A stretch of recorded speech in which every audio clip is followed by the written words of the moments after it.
Olá, meu nome é Pedro Miguel Mendes, sou nutricionista, estou também associado à docência, ao meio académico, estou a desenvolver o meu doutoramento na Faculdade de Ciências de Desporto e Educação Física da Universidade de Coimbra.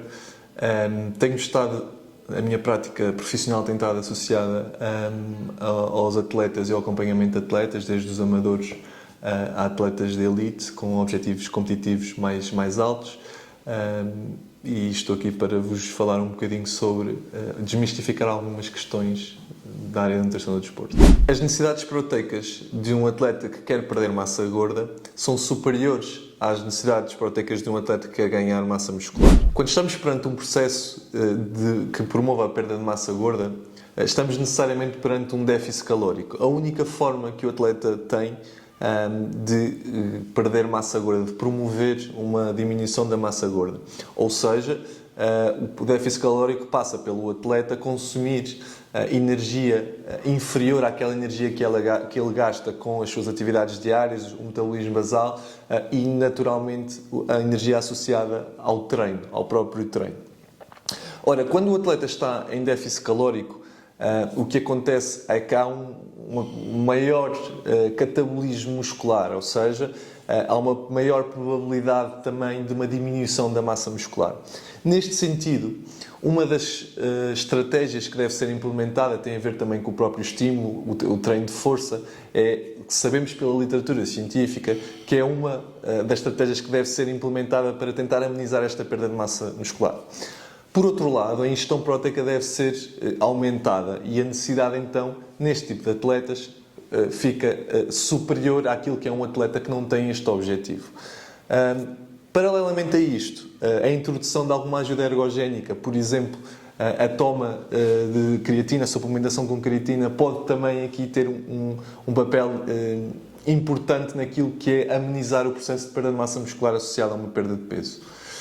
Por outro lado, um atleta que esteja com o objetivo de hipertrofia muscular e, portanto, de aumento de massa muscular, aquilo que nós sabemos do ponto de vista científico é que, efetivamente, as recomendações passam pelo aumento do valor calórico como um todo, eventualmente olhando para os 3 macronutrientes. Assumindo que a ingestão proteica por si já está otimizada, normalmente o que é aumentado para promover então este excedente calórico até a ingestão de hidratos de carbono e eventualmente de gorduras. Os hidratos de carbono são indispensáveis para o atleta ter resultados. A ingestão de hidratos de carbono tem uma influência direta naquilo que é a performance do atleta. Ou seja, nós sabemos que, enquanto contributo energético, o hidrato de carbono é um macronutriente que maior influência tem sobre a capacidade do atleta ter maior ou menor rendimento. Por outro lado, sabemos que se o atleta começar a prática de exercício físico, sendo um treino, sendo um momento competitivo, com as reservas de glicogénio depletadas, portanto não otimizadas, sabemos que o aparecimento da fadiga pode ser antecipada. Sabemos ainda que o consumo de hidratos de carbono antes do exercício físico, até do ponto cognitivo, parece promover uma melhor performance. Portanto, a ingestão de hidratos de carbono por parte do atleta acaba por ser uma das grandes preocupações que o atleta deve ter.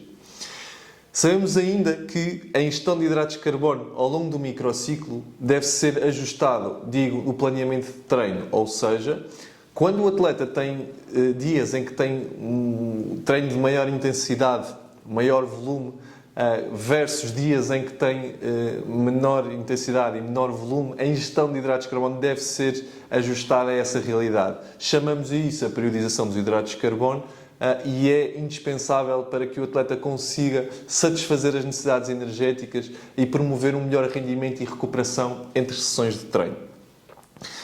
Quando falamos em aumentar a ingestão de hidratos de carbono, estamos naturalmente a falar do aumento de alimentos como o arroz, a batata, a massa, as leguminosas, os cereais, portanto, alimentos que sejam boas fontes de hidratos de carbono.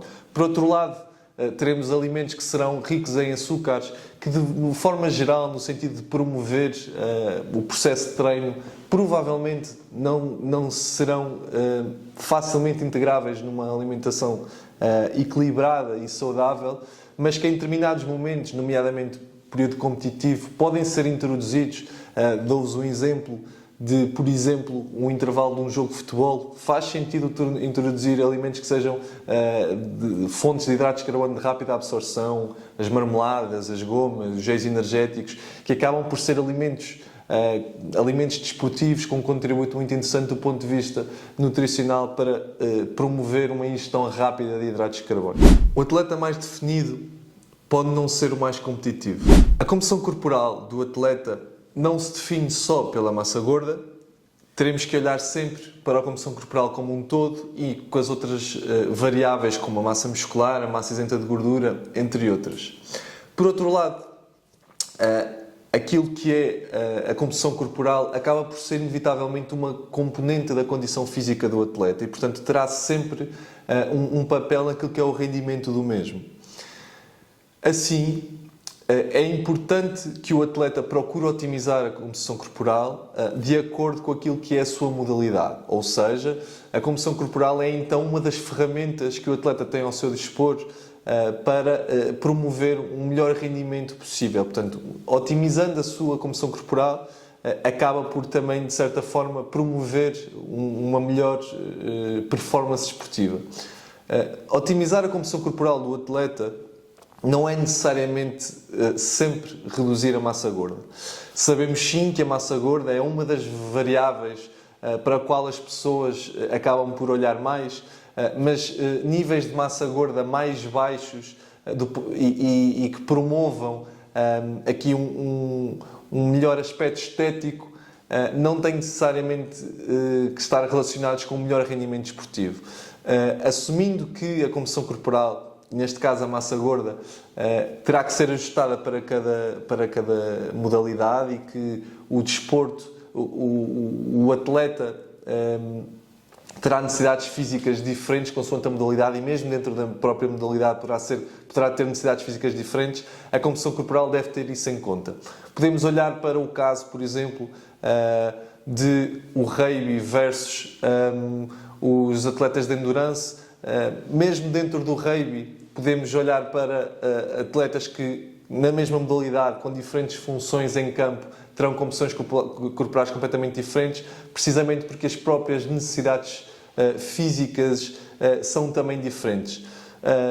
Por um lado, atletas que tenham um menor nível de massa gorda poderão ter uma maior velocidade, atletas que possam ter maior carga ponderal, maior nível de massa gorda poderão também ter um melhor poder de choque. E, portanto, no rugby acaba por ser uma modalidade em que se verificam composições corporais muito diferentes dentro da mesma modalidade, consoante a posição em campo. Por outro lado, no caso do futebol, sabemos que o aumento de níveis de massa gorda pode levar a um maior risco de lesão, assim como otimizando os níveis de massa gorda, reduzindo-os, pode otimizar determinadas funções motoras, potenciais físicos, como a questão da agilidade, a velocidade, a capacidade de sprint, a própria recuperação entre sessões e, portanto, de forma generalizada, a composição corporal deve ser ajustada às necessidades físicas da modalidade e da posição em campo ou de determinado desporto, e a massa gorda não deve ser olhada pelo ponto de vista estético quando falamos em performance física. É preciso ajustar e é preciso perceber quais é que são as necessidades de cada modalidade do ponto de vista de rendimento desportivo, procurando otimizar a composição corporal precisamente para potenciar o seu rendimento.